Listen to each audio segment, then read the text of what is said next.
The name of my saint I chose is Saint Aloysius Gonzaga. He was devoted to God and to helping others. During Aloysius's birth, there were many complications. He was thought to die, so he was baptized while still in the womb. Miraculously, both he and his mother survived his birth. He was born on March 9, 1568. His first word was the name Jesus Christ. This proves that Aloysius had the potential to be holy within him from a young age. Aloysius was born into a family of royalty, so naturally he was expected to become a military leader. He went into training at a very early stage in his life. He was determined to become a military leader, and he strived to accomplish this goal from his youth. When he was still a young boy, he developed a severe kidney disease. He spent most of his recovery time in deep prayer. It was at this time that he had begun devoting his entire life to God, in prayer and fasting. When Aloysius was just 9 years old, he made the decision to stay a virgin for the remainder of his life. He vowed to perpetual virginity in order to remain pure and to become closer to God. When he was 12 years old, Aloysius received his first Holy Eucharist. This was an extremely influential point in his life. He eventually realized that the life of priesthood would be more suitable for him. He gave up on his potential for military leadership to pursue the work of serving God. When a terrible plague hit Rome, Aloysius devoted all of his time and energy to helping the unfortunate people affected by the sickness.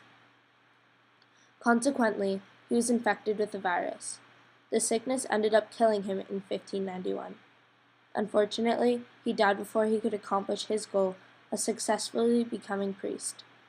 He was canonized by Pope Benedict XIII on December 31st, 1726.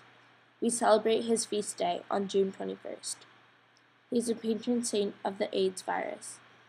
I made a connection between Aloysius Gonzaga and my grandfather, Victor Borsner. He was born as the oldest of 2 children on April 7, 1922.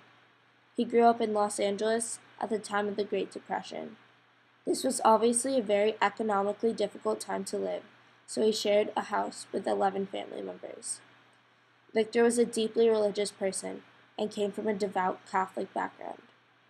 He had always dreamt of becoming a pilot. At the age of 14, Victor got a job at a drugstore so he could help out with the family's financial struggles. He went to Loyola Marymount University as an English major. In his second year, his academics were interrupted when he was called to World War II. He left school, his family, and his friends to do what he'd always wanted, to train for the Air Force. He trained to become a pilot in Nevada, but never went into battle. Eventually, he went back to Los Angeles. He finished school and married twice. He raised 6 children in his lifetime. My grandfather is 91 years old. He is an inspiration to me and to my entire family. You may be asking yourself, what does St. Aloysius Gonzaga have in common with Victor Borsner? Although the similarities between them may not be obvious, these 2 men definitely have distinct qualities that connects them. Both men are devoted to God and to their religion. Both men had a dream to pursue.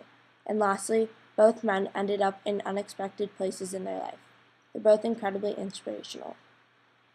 Shout out